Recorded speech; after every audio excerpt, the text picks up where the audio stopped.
जगहों पर छिटपुट घटनाएं भी सामने आई हैं।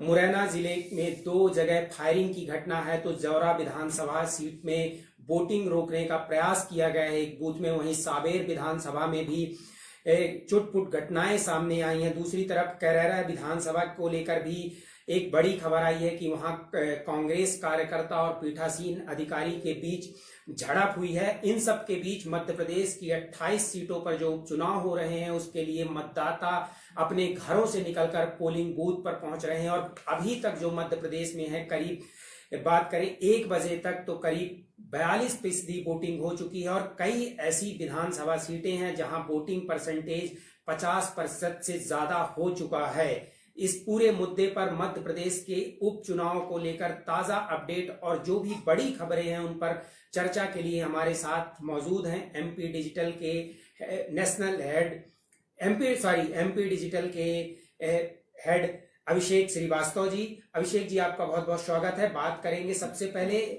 जानना चाहेंगे आपसे कि जो मध्य प्रदेश में 28 सीटों पर वोटिंग हो रही है वहां का ताजा अपडेट क्या है? पवन, इस बार बम्पर वोटिंग हो रही है और मुझे जो लग रहा है कि ये पिछला इतिहास दोहराएगा। मध्य प्रदेश में जितना पिछले 2018 के चुनाव में मतदान हुआ था उससे ये कम वोटिंग नहीं होने वाली है। शुरुआत के 5 घंटों में कई विधानसभा सीटों पर 50% मतदान हो गया। उसके अलावा कई सीटों पे ये आंकड़ा 40 से 50 के बीच में है। और हालांकि जो शहरी सीटें हैं, खासतौर से ग्वालियर की, वहां जरूर चिंताजनक स्थिति है कि वहां मतदान का प्रतिशत जो है वो 25 से 30% के बीच में है। सावेर में बहुत अच्छी वोटिंग हुई है और वहां जो वोटिंग का परसेंट है वो 48% क्रॉस कर चुका है 1 बजे तक।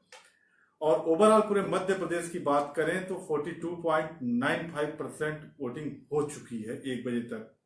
पवन, अभिषेक जी, आपसे जानना चाहेंगे कि जिस तरह 28 विधानसभा सीटों पर बम्पर वोटिंग हो रही है, अगर 2018 की बात करें तो हम अपने दर्शकों को बताना चाहेंगे कि 2018 में जिन 28 सीटों पर वोटिंग हो रही है वहां का टोटल वोटिंग परसेंटेज कितना था? देखिए पवन, मध्य प्रदेश के साथ एक पॉजिटिव थिंक ये है कि लोग यहाँ वोटिंग के प्रति जागरूक हैं, अपने मताधिकार के प्रति जागरूक हैं। निश्चित तौर पर शहरी सीटों पर जो है वो मतदान का प्रतिशत कम रहता है, लेकिन ग्रामीण इलाकों में मतदाता वोटिंग बूथों तक जरूर आते हैं। पोलिंग बूथों पर वो आकर अपना मत का प्रयोग करते हैं और उपचुनाव में भी यही ट्रेंड देखने के लिए मिल रहा है। अगर 2018 चुनाव की बात करें, आम चुनाव की, 2018 मध्य प्रदेश विधानसभा चुनाव की, तो उस दौरान वोटिंग परसेंट बहुत हाई था। आगर में जो था वोटिंग 85.2% था और वर्तमान चुनाव में भी आगर में पोलिंग परसेंट अभी तक सबसे अधिक है। अंबाह में 60.4%, अनूपपुर में 73.0। मैं यहाँ क्लियर कर दूं कि मैं अभी 2018 के चुनावों में हुए मतदान की स्थिति बता रहा हूं। अशोकनगर में 73.7%, बदनावर में 85.4%, बमौरी में 70.39%, भांडेर में 69.8%, ब्यावरा में 69.8%, डबरा में 69.3%, 2018 में ही डिमनी में 69.7%, गोहद में 61.7%, ग्वालियर में 62.4%, ग्वालियर ईस्ट में 57.4%। और यहाँ आप देख रहे हैं, पिछले चुनाव का इतिहास भी देख रहे हैं 2018 के, तो यहाँ ग्वालियर सीट पे तब भी मतदान परसेंट कम रहा, यानी 62% जो था मतदान वो ग्वालियर सीट पे था और ग्वालियर ईस्ट पर 57.4%। 2018 में हाट पिपलिया में 86.7%, जौरा में 71.8%, करेरा में 71.6%, मल्हारा में 74.3%, मंधाता में 78.2%, 2018 में ही मेहगांव में 64.8%, मुरैना में 59.4%, मुंगावली में 73.8%, नेपा नगर में 78.1%, पोहरी में 74.6%, सांची में 74%। और 2018 में सावेर की बात करें तो 82.5%, सुमावली में 68.8%, सुर्खी में 73.2% और सुवासरा में 84.4%। जी कौन देखिए, जिस तरह से अभी तक 1 बजे तक मध्य प्रदेश में वोटिंग हुई है और लगातार परसेंटेज बढ़ रहे हैं, तो अभिषेक जी हम आपसे जानना चाहेंगे कि जिस तरह से एक लोगों में बात कही जाती है कि अगर वोटिंग परसेंटेज बहुत ज्यादा होता है तो वो किसके पक्ष में होता है या किसके खिलाफ जाता है, ऐसी लोगों के बीच आम चर्चा होती है। तो जिस तरह से मध्य प्रदेश की 28 सीटों पर वोटिंग हो रही है, तो उस वोटिंग को देखते हुए आपको क्या लग रहा है कि रुझान जो, क्योंकि दोनों ही दल जीत के दावे कर रहे हैं, भाजपा भी जीत के दावे कर रही है, कांग्रेस भी जीत के दावे कर रही है, तो जो पिछले चुनावों को अगर देखें तो पिछले चुनावों के आधार पर आप क्या कहेंगे कि इस प्रकार तरह से जो वोटिंग परसेंटेज बढ़ा है उसे आप किस रूप में देखते हैं? देखिए पवन, यहाँ स्थिति पहले क्लियर करनी होगी कि वोटिंग परसेंट बढ़ता क्यों है या फिर पैरेलल वोटिंग क्यों होती है। पैरेलल मतलब ये होगी जितनी पिछली बार वोटिंग हुई थी उतनी वोटिंग क्यों हुई। तो इसका कारण होता है कि जब लोग निराश होते हैं तो वो शायद पोलिंग बूथों तक नहीं जाते हैं, या उनको लगता है कि सत्ता परिवर्तन नहीं करना चाहिए, या उन्हें बहुत कुछ बदलाव नहीं चाहते, तो वो थोड़ा सा निराश हो जाते हैं वोटिंग के प्रति।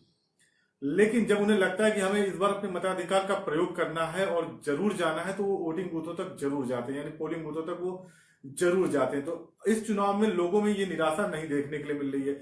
लोग पोलिंग बूथों तक अपनी बात कहने के लिए जा रहे हैं, वो मत के रूप में अपनी बात कह रहे हैं, और जिसका पिटारा जो है वो 10 तारीख को खुलेगा और पता चलेगा कि लोगों ने किस खेमे की बात पर विश्वास किया।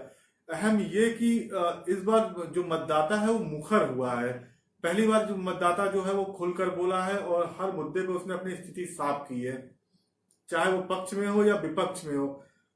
ये जरूर है कि दोनों पार्टियों ने मतदाताओं की बात छोड़कर व्यक्तिगत छवि पर हमले ज्यादा किए, आक्षेप ज्यादा किए, लेकिन मतदाता अपने मुद्दे को नहीं भूला। मतदाता को जो चाहिए वो उसका जवाब वो देने के लिए पोलिंग बूथों तक जा रहा है। अगर उसे लगता है कि मध्य प्रदेश में सत्ता परिवर्तन जरूरी था तो वो बीजेपी के साथ खड़ा है, और अगर उसे लगता है कि सत्ता का अपहरण गलत था तो कांग्रेस के साथ खड़ा है। तो ओवरऑल ये सारी चीजें तय करनी है मतदाताओं को। और जो वर्तमान वोटिंग परसेंट जिस हिसाब से बम्पर पोलिंग हो रही है उसको देख के लगता है कि शायद 2018 के जो रिकॉर्ड है उसको मध्य प्रदेश पीछे छोड़ दे।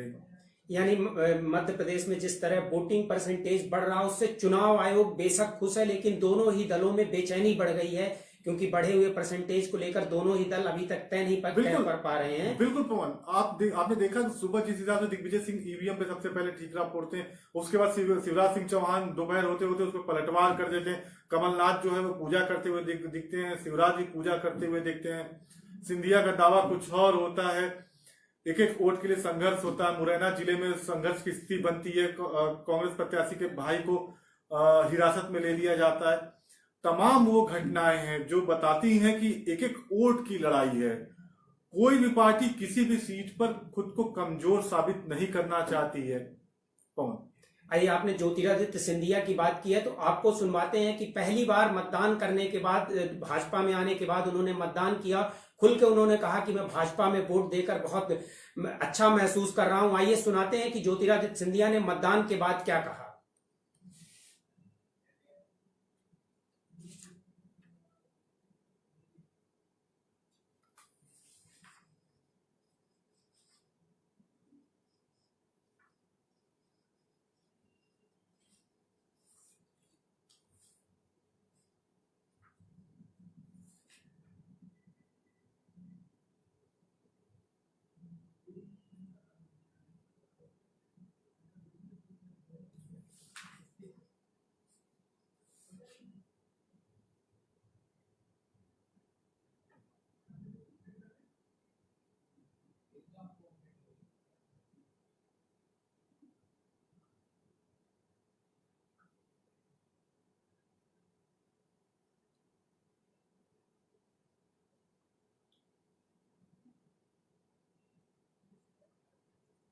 आज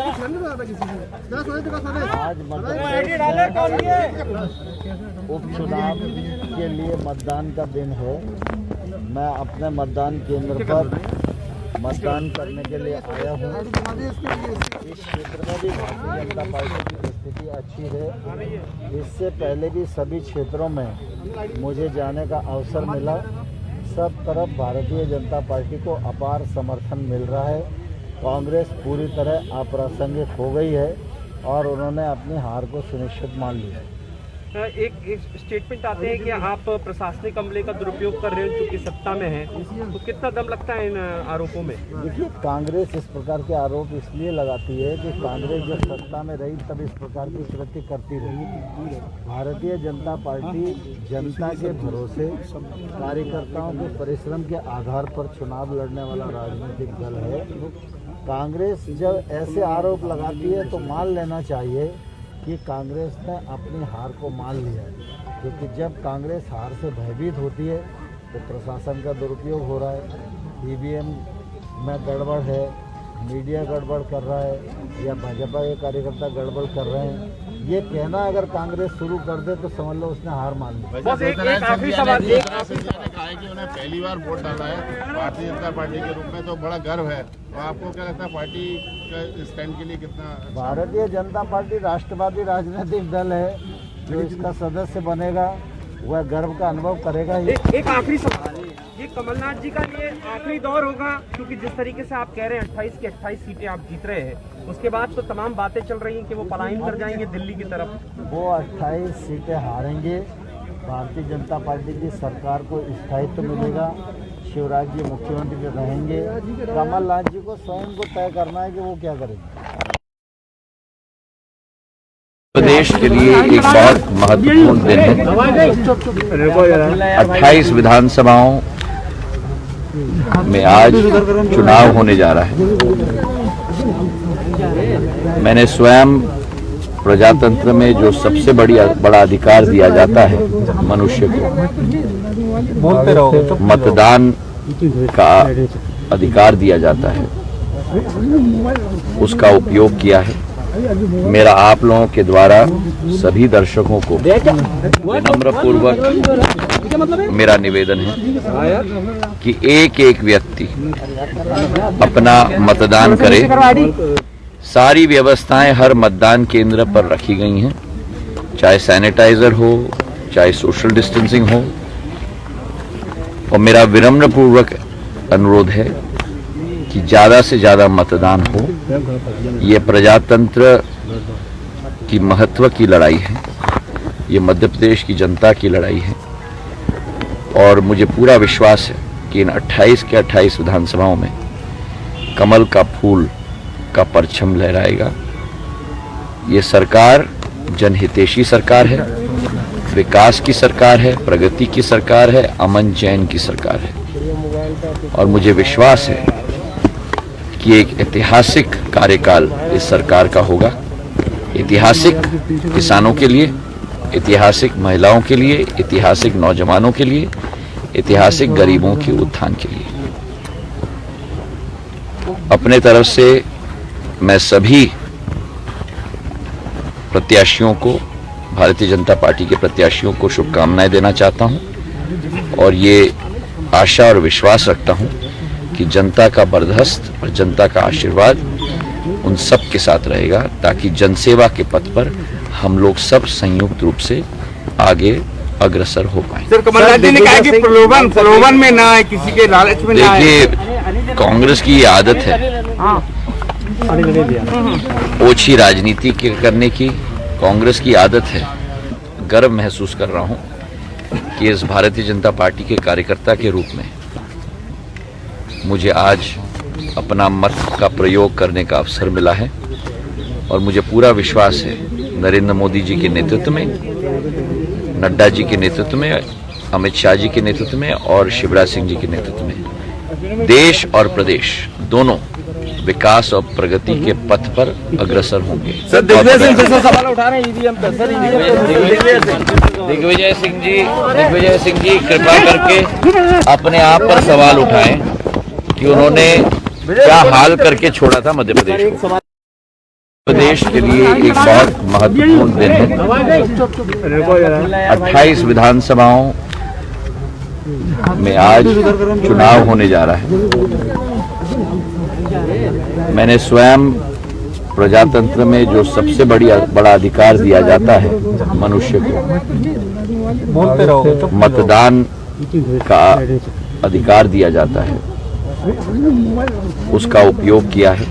तो देखा आपने, ज्योतिरादित्य सिंधिया ने वोटिंग के बाद क्या कहा। मध्य प्रदेश में जहां एक तरफ वोटिंग हो रही है, वहीं दूसरी तरफ नेता अभी भी लगातार आरोप और प्रत्यारोप का दौर एक दूसरे पर लगा रहे हैं। दिग्विजय सिंह के ट्वीट के बाद अब मुख्यमंत्री शिवराज सिंह चौहान ने पलटवार किया है। उन्होंने कहा है कि अभी से उन्हें हार का डर सताने लगा है, जिस कारण अब वो ईवीएम पर ठीकरा फोड़ रहे हैं। अभिषेक जी, हम आपसे जानना चाहेंगे कि हमने सुबह भी बात की थी कि दिग्विजय सिंह ने एक बार फिर ईवीएम को लेकर सवाल उठाए हैं और दूसरी तरफ अब शिवराज सिंह चौहान का भी इस पूरे मुद्दे पर पलटवार आया है। तो क्या एक तरफ जहां जनता अपना उत्साह दिखा रही है, वहीं दूसरी तरफ नेता अभी भी जब मतदाता घरों से निकल रहा तो आरोप और प्रत्यारोप के दौर से बाहर नहीं निकलना चाहते हैं?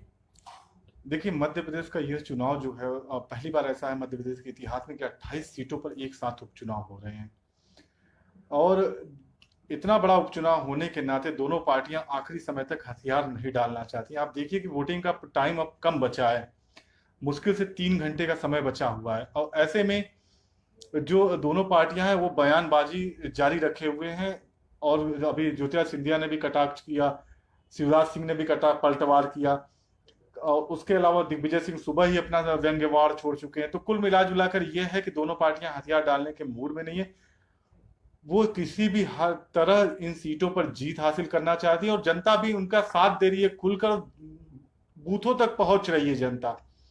तो आप मान के चलिए कि अब जो फैसला है वो सिर्फ और सिर्फ जनता को करना है। अब बयानों का कोई असर नहीं पड़ने वाला है, अब व्यंग का कोई असर नहीं होने वाला है। जो कुछ है जनता ने एक मूड बना लिया होगा और बूथ पे जाके वो अपना फैसला सुनाएगी।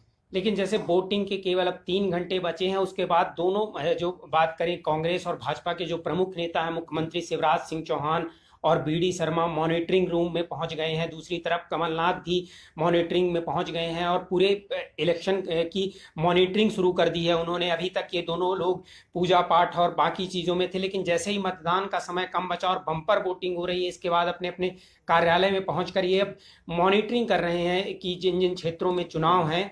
तो ये मॉनिटरिंग और ये सारी चीज़ें, मतलब जो आपने कहा कि आखिरी दम तक हथियार डालने को नहीं तैयार हैं, तो अब मॉनिटरिंग और इन सब चीज़ों को लेकर क्या मैसेज देना चाहते हैं मध्य प्रदेश की उन जनता को जो दोबारा अपने लिए विधायक चुन रही है 1.5 साल के अंदर?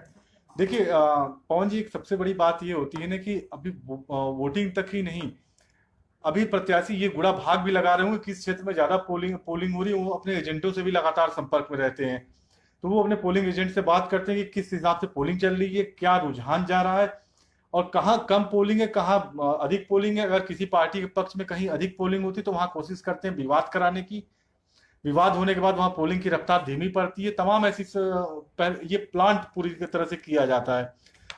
तो प्रत्याशी इन पर भी नजर रखे हुए हैं। जो कंट्रोल रूम बनते हैं पार्टियों, कंट्रोल रूम इसी बात की मॉनिटरिंग करते हैं, वो हर जगह से फीडबैक लेते हैं और संबंधित को सूचना देते हैं कि थोड़ा इस बूथ पे आप कंट्रोल कराइए, यहाँ पे देखिए स्थिति डिस्टर्ब हो रही है या यहाँ स्थिति ऐसी बन रही है। आपको यहाँ पर बहुत अच्छी स्थिति होने पे लोग कहा जाता है कि आप यहाँ इसकी जगह दूसरे बूथ पे फोकस करिए, वहां आपके खिलाफ थोड़ा कमजोर वोटिंग हो रही है।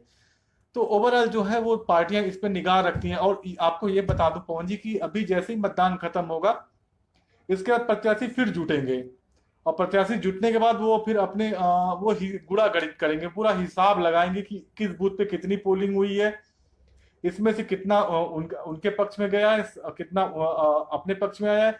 तो ओवरऑल ये सारी गुणा गणित करके वो कागज पे अपने जीत हार का अंतर तय करते हैं, फिर उसके बाद बताते हैं, अंदाजा लगाते हैं कि मेरी जीत जो होगी 50,000 से होगी या हम 15,000 से पिछड़ रहे। तो इस प्रकार की गुणा गणित करते हैं। बहरहाल जो आखिरी 3 घंटे, इन 3 घंटों में प्रत्याशी अपना पूरा जोर लगा देते हैं। इनकी गाड़ियां जो हैं या जो उनके एजेंट हैं, उनकी गाड़ियां पूरी स्पीड से चुनाव क्षेत्र में दौड़ेंगी। आपने विवाद की बात की कि विवाद की स्थिति, तो कई ऐसी विधानसभा सीटें हैं जहां विवाद की खबरें भी सामने आई हैं। अगर मुरैना में 2 जगह फायरिंग हुई है, जौरा में एक पोलिंग बूथ में वोटिंग रोकने का प्रयास किया गया है, वहीं सावेर में प्रेमचंद गुड्डू ने भी कई तरह के आरोप लगाए, जिसके बाद मीडिया कवरेज पर भी रोक लगा दी गई है। तो हम पहले भी बात कर रहे थे कि जो इस तरह की विवादित खबरें आ रही हैं और हिंसक छोटी मोटी खबरें आ रही हैं, वो ग्वालियर चंबल से ही आ रही हैं। तो क्या जैसे आपने पहले बताया था कि अलर्ट किया गया था, तो क्या इन चुनावों में भी उसी तरह का जो चंबल का ट्रेंड है दिखाई दे रहा है? देखिए, सबसे बड़ी बात ये होती नहीं कि आप कितना भी कह दें, लेकिन सत्ता का थोड़ा बहुत प्रभाव पड़ता है। नंबर 2 बात ये कि जब लगता है कि मतदान जो पक्ष में हो रहा है, विपक्ष में हो रहा है, इसका पहले आकलन करते हैं प्रत्याशी। वो उनको पता रहता है कि कौन सा क्षेत्र उनका मजबूत है, कहाँ कौन सा उनका क्षेत्र किला है और कौन सा उनके लिए कमजोर साबित होगा। तो इसलिए उसको वो पहले ही अपने मैप बना लेते हैं, वो रोड मैप खींचते हैं। उसके बाद वो तय करते हैं कि अगर इस क्षेत्र में इस पार्टी को वोट ज्यादा पड़ेंगे तो इसे ब्रेक करने के लिए वहां छोटे मोटे विवाद किए जाते हैं, जिससे मतदान आधे घंटे 1 घंटे के लिए प्रभावित हो सके। यानी कि यही जो 2-4-5% वोट प्रभावित होता है, वो चुनाव परिणाम को बदलने के लिए काफी होता है। ऐसे में अब ध्यान ये देना है कि चुनाव आयोग कितना तत्पर है, वो इन स्थितियों से निपटने के लिए कितना तैयार है। दूसरी चीज ये है कि कांग्रेस के आरोप में कितनी सच्चाई है या बीजेपी कितना सच बोल रही, ये जो है वो चुनाव आयोग को तय करना है। जी पवन। देखिए, कोरोना काल में अभिषेक जी पहला बड़ा चुनाव है मध्य प्रदेश में, और जहां बात गद्दारी और त्याग की जा रही है दोनों पार्टियों की तरफ से, तो आपको क्या लगता है कि इस पूरे उपचुनाव में कोरोना भी एक बड़ा मुद्दा रहा है क्या? कि कोरोना को लेकर जो जिस तरह के इंतजाम किए गए और जिस तरह की बदहाली आम जनता को देखनी पड़ी, तो क्या कोरोना भी इस पूरे उपचुनाव में एक मुद्दा था? आपको ऐसा लग रहा है अभिषेक जी? देखिए, कोरोना बहुत बड़ा मुद्दा है, और कोरोना सिर्फ मध्य प्रदेश के लिए नहीं, ये पूरे देश के लिए मुद्दा है। और ये इसका जो परिणाम है वो पूरे देश के चुनावों में देखने के लिए मिल सकता है। जनता जो है वो किन तकलीफों से गुजरी है, क्या उसको महसूस हुआ, ये सारी चीजें आपको वोटों के तौर पर देखने के लिए मिलेंगी। पर दूसरी बात क्या है कि कोरोना काल में भी आप सोचिए, जब इतना बड़ा पैंडेमिक चल रहा है, सारी महामारी है, ऐसी स्थिति में भी लोग जो है वो बूथों तक पहुंच रहे हैं, तो निश्चित तौर पे कहीं ना कहीं उनके दिमाग में कुछ ना कुछ चल रहा है। उनके दिमाग में रोजगार भी चल रहा है, उनके दिमाग में कृषि भी चल रही है, उनके दिमाग में तमाम तरह की चीजें हैं जो उनके दिमाग में दौड़ रही हैं। उनके दिमाग में ज्योतिरादित्य सिंधिया की कही हुई बातें भी चल रही हैं, तो उनके दिमाग में कमलनाथ का किया हुआ दावा भी चल रहा है। तो कुल मिलाजुलाकर वोटर को अब निर्णय लेना है कि वो इन सभी बिंदुओं में किसे वो प्राथमिकता देते हैं। लेकिन कहीं ना कहीं कुछ प्रतिशत ही सही, लेकिन कोरोना जो है वो चुनाव को जरूर प्रभावित करेगा। देखिए, इस पूरे चुनाव में ज्योतिरादित्य सिंधिया ने करीबन 75 सभाएं की हैं 2 अक्टूबर से लेकर 1 नवंबर तक। हालांकि भाजपा की तरफ से शिवराज सिंह चौहान ने सबसे ज्यादा सभाएं की हैं, लेकिन ज्योतिरादित्य सिंधिया ने केवल भाजपा के 7 महीने के कार्यकाल का जिक्र किया है, और कमलनाथ अपने 15 महीने के कार्यकाल का जिक्र करते रहे। तो आपको क्या लगता है कि ये चुनाव कोरोना काल में भाजपा के 7 महीने के शासन और 15 महीने का है, या फिर 15 महीने वर्सेस 15 साल का है? देखिए, ये चुनाव पक्ष बनाम विपक्ष का है, ये चुनाव गद्दारी का भी है, तो ये चुनाव वायदा खिलाफी का भी है, ये चुनाव किसानों का भी है, तो ये चुनाव श्रमिकों का भी है। तो ओवरऑल जो जनता जब निर्णय लेती है तो उसके सामने कई तस्वीरें गुजरती है, और उन तस्वीरों में से सबसे सुंदर तस्वीर कौन सी लगती है, ये चयन का अधिकार पब्लिक के पास है, यानी जो उस तस्वीर को देखता है उसके पास है। वो मतदान भी बिल्कुल ऐसा ही है कि मतदान करने का अधिकार सिर्फ और सिर्फ जनता के पास है, और जनता को तय करना है कि वो किसे मत देते। हो सकता है वो किसी निर्दलीय को मत चली जाए, हो सकता है वो किसी पार्टी विशेष को जाए, हो सकता है वो कुछ और सोच के मतदान करे, हो सकता है वो व्यक्ति विशेष पे जाए। तमाम तरह के ऐसे बातें होती है जिसे ध्यान में रखकर मत का प्रयोग किया जाता है। लेकिन ये तो तय है कि इस बार जो भले ही राजनीतिक दलों ने मुद्दों की बात न की हो, लेकिन कहीं ना कहीं पब्लिक ने अपने मुद्दे तय किए हैं। पब्लिक ने ये सोच रखा है कि उसे क्या करना है, उसे शिवराज सिंह चौहान पे विश्वास जताना है या कमलनाथ को फिर से सरताज बनाना है। तो ओवरऑल ये जनता को तय करना है, और जनता इसे बखूबी तय कर रही है, और जिस हिसाब से पोलिंग बूथों तक पहुंच रही है, ये अपने आप में बेहद खुशखबरी है। अच्छी बात है कि पैंडेमिक के सीजन में भी जनता जो है वो बूथों तक जा रही है। हालांकि ये भी है कि चुनाव आयोग ने लाख दावे किए कि तमाम तरह की सुविधाएं मतदान केंद्रों पे दी गई हैं, बहुत सारी चीजें पोलिंग बूथ के अंदर वो सारी चीजें देखने के लिए मिल तो रही हैं, लेकिन जब हम उसके बाद पहले लाइन पर आते हैं तो लाइन में जो है ना, वो दूरी नहीं दिख रही है। जो डिस्टेंस की बात की जाती है वो डिस्टेंस कहीं नहीं दिख रहा है। कई लोगों के चेहरे से मास्क भी गायब है। ये अलग जरूर किया जा रहा है कि वहां बूथ पे पहुंचने के बाद मुंह को रुमाल से ढक लिया जा रहा है, या गमछे से लपेट लिया जा रहा है, या महिलाएं साड़ी लगा ले रही हैं। लेकिन बूथ के बाहर बिल्कुल वो ओपनली चल रहे हैं, ना मास्क है ना कुछ है। न किसी प्रकार की का व्यवस्था की गई है। यानी कहने के चाहिए कि बिल्कुल। सैनिटाइजर है लेकिन 2 गज की दूरी नहीं है, जिसकी अपील लगातार प्रधानमंत्री जी करते हैं। ग्वालियर चंबल के एक बड़ा फैक्टर है अभिषेक जी, हम आपसे उस पर भी जानना चाहेंगे कि ग्वालियर चंबल में भाजपा कांग्रेस जहां लड़ाई में है, वहां एक बसपा का भी बड़ा वोट बैंक है। तो जिस तरह से कई ऐसी सीटें हैं जहां मुकाबला त्रिकोणी है, ज्यादातर अगर बात करें तो 4 या 5 सीटें ऐसी हैं जहां बसपा लड़ाई में है। तो आपको क्या लगता है कि इस पूरे उपचुनाव में ग्वालियर चंबल में बसपा के लिए कितनी संभावनाएं हैं? देखिए, बसपा प्रमुख का अभी कुछ दिनों पहले एक बयान उत्तर प्रदेश में आया था। उन्होंने कहा था कि मैं सपा के साथ समाजवादी पार्टी से उनकी लड़ाई फिर शुरू हो गई।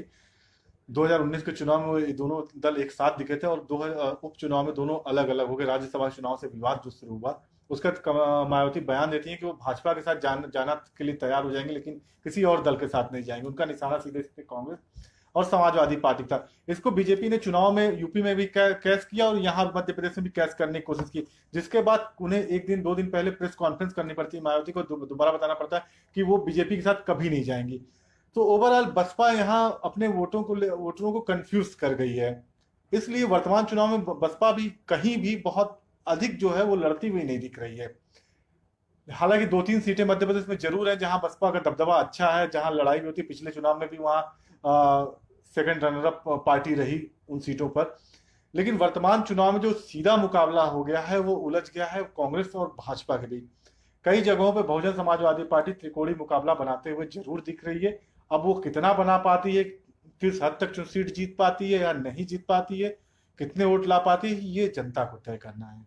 बिल्कुल, आपने जो बात कही कि जनता को तय करना, और जनता अपना मतदान कर रही है और 10 तारीख को वो पिटारा खुलेगा ही, तो उससे तय होगा कि क्या है। अगर एक बार आंकड़ों की करें तो जिस तरह से भाजपा के पास अभी 107 और कांग्रेस के पास 87 हैं, अगर जिस तरह से वोटिंग हो रही है, और आपने बताया कि लड़ाई अंतिम दम तक कोई नहीं छोड़ना चाहता और कांटे की टक्कर है, अगर ऐसी स्थिति में माना जाए कि दोनों सीटों को बराबर सीटों के लगभग आते हैं, तो जो सत्ता का सामंजस्य और जो सत्ता चलेगी वो कैसी होगी मध्य प्रदेश में? देखिए, बहुत अच्छा सवाल है आपका। और सबसे बड़ी चीज है कि पूरे प्रदेश की नजरें इसी बात पे लगी, क्योंकि जब सीटें अगर 50-50 हो गई, 14 इनके पास 14 उनके पास, या 13 इनके पास 15 उनके पास, उस स्थिति में क्या होगा? तो निश्चित तौर पे आप देख रहे हैं कि जो बहुमत का आंकड़ा है वो भारतीय जनता पार्टी के पास रहेगा।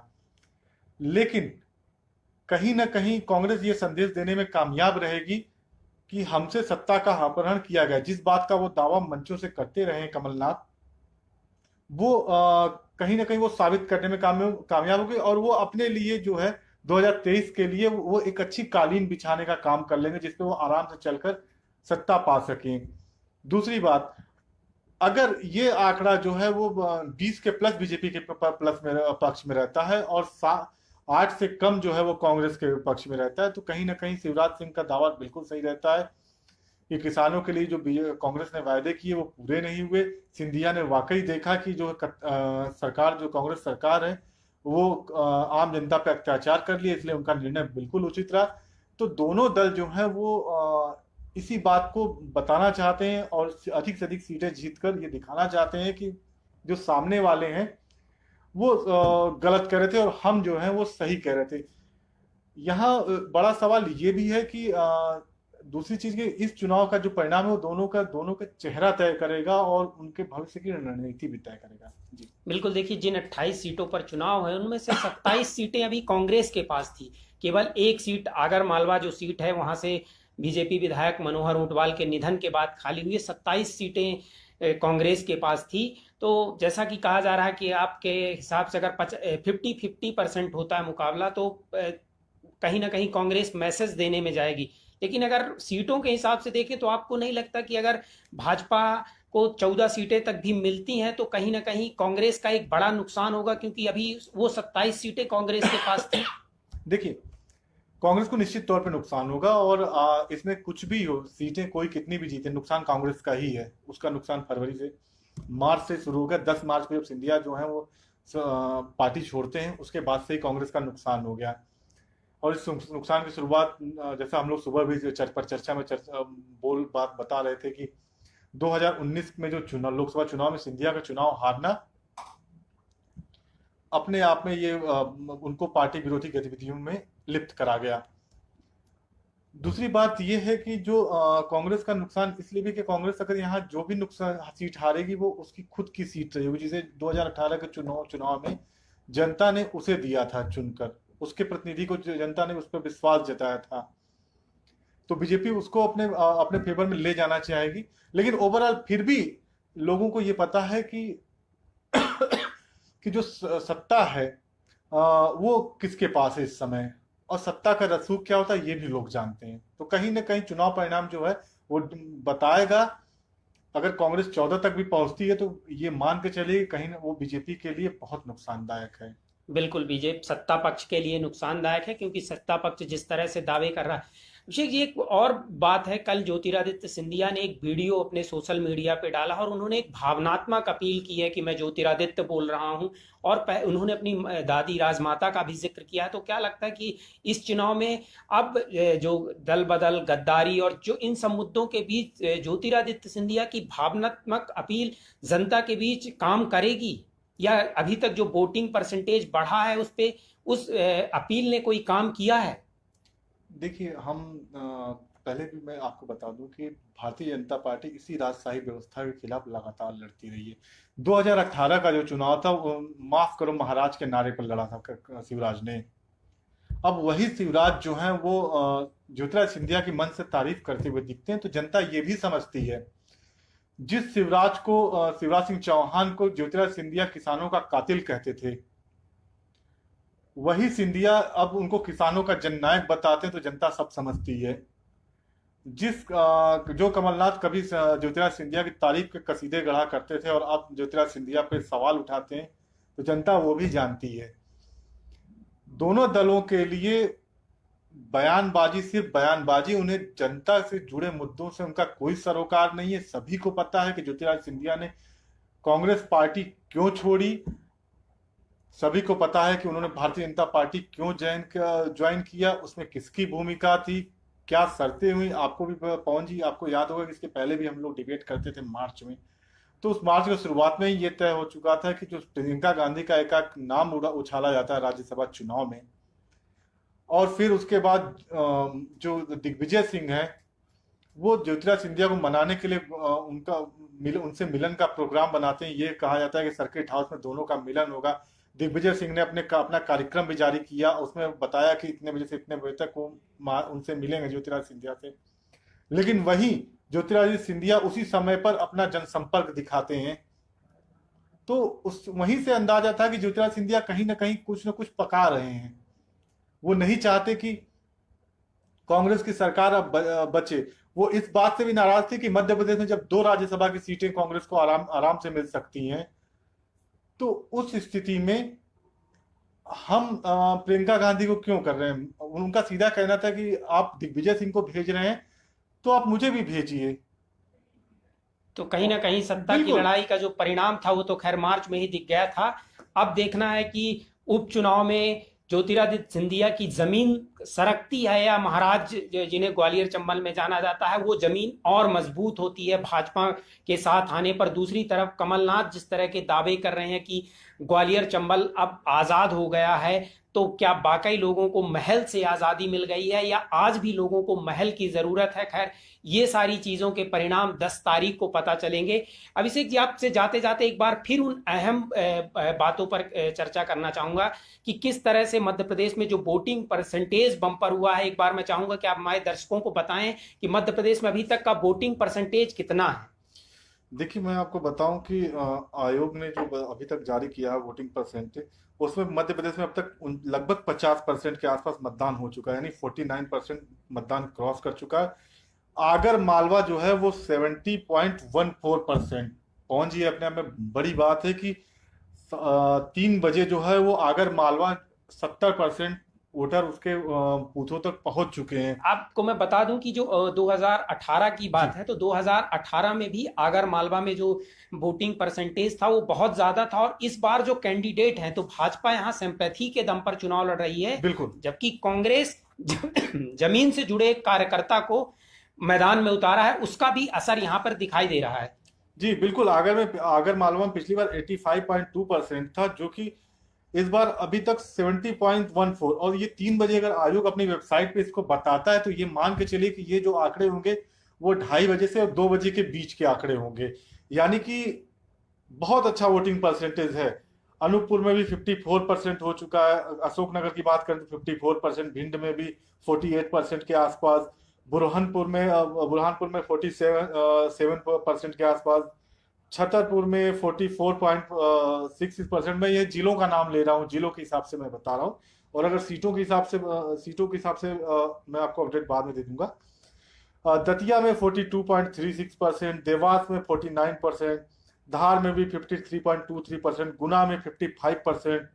गुना जो है वो बेसिकली सिंधिया और दिग्विजय सिंह दोनों का गढ़ माना जाता है। आधे इलाके पे दिग्विजय सिंह का अच्छा खासा प्रभाव है, तो आधे इलाके पे ज्योतिरादित्य सिंधिया का प्रभाव है।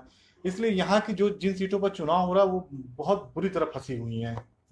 बिल्कुल, आपको बता दें कि गुना जिले की बमौरी विधानसभा सीट पर वोटिंग हो रही है। यहाँ से दोनों ही जो कैंडिडेट हैं वो दल बदल के हैं, और यहाँ से ज्योतिरादित्य सिंधिया के करीबी माने जाने वाले महेंद्र सिंह सिसोदिया मैदान में हैं, और इस वक्त शिवराज कैबिनेट में मंत्री भी हैं। तो कहीं ना कहीं जैसा कि अभिषेक जी ने बताया कि यह गुना जो विधानसभा सीट है, गुना की बमौरी विधानसभा सीट, वो दिग्विजय सिंह और ज्योतिरादित्य सिंधिया दोनों के लिए प्रतिष्ठा का सवाल है। बिल्कुल, आपने सही कहा। अब मैं अन्य जिलों की बात करूं तो मुरैना में 43.78%, रायसेन में 40.32, जब रायसेन की सांची सीट है, राजगढ़ 57.37%, सागर में सुर्खी सीट है 46%, शिवपुरी में 51.39%। तो पवन जी, कुल मिला जुलाकर बात करें तो वोटर टर्नआउट अच्छा है, और दोनों दलों के लिए खुशी की बात है कि लेकिन ये भी है कि इसी खुशी के साथ ही दोनों का तनाव भी बढ़ गया है कि ये वोटर निकले किसके अधिक मतलब खुशी ज्यादा चुनाव आयोग को होगी कि कोरोना काल में हम वोटर को निकाल लाए, और बेचैनी दोनों दलों की बढ़ रही है। और दोनों दल, एक चीज और पवन जी, सबसे बड़ी बात है कि अभी देखिएगा जैसे ही 6 बजे मतदान होगा सभी धन्यवाद देंगे, और धन्यवाद देने के बाद दावा होगा कि उनके वोटर बाहर निकले और उन्होंने विश्वास जताया उनके ऊपर। लेकिन कुल मिला जुलाकर अधिक वोटिंग का परसेंट कहीं ना कहीं जो करंट गवर्नमेंट होता है उसके लिए थोड़ा सा मतलब गंभीर माना जाता है। उसका परिणाम होगा। हालांकि बीजेपी के लिए ये बातें सही नहीं बैठती। बीजेपी कई बार अधिक पोलिंग में अच्छी सीटें लेकर आती है। तो आप देखते रहिए एमपी पत्रिका। मध्य प्रदेश के उपचुनाव से जुड़ी हर बड़ी खबर को लेकर हम आपके पास एक बार फिर आएंगे, और अब हम बताएंगे आपको कि मध्य प्रदेश के 28 सीटों पर क्या क्या समीकरण है, और किन किन मुद्दों, कौन से मुद्दे थे जो चुनाव में हावी रहे, और सारी चीजें वो बताएंगे जो मध्य प्रदेश के उपचुनाव से जुड़ी हर छोटी बड़ी खबर हम आप तक लेके आएंगे। नमस्कार।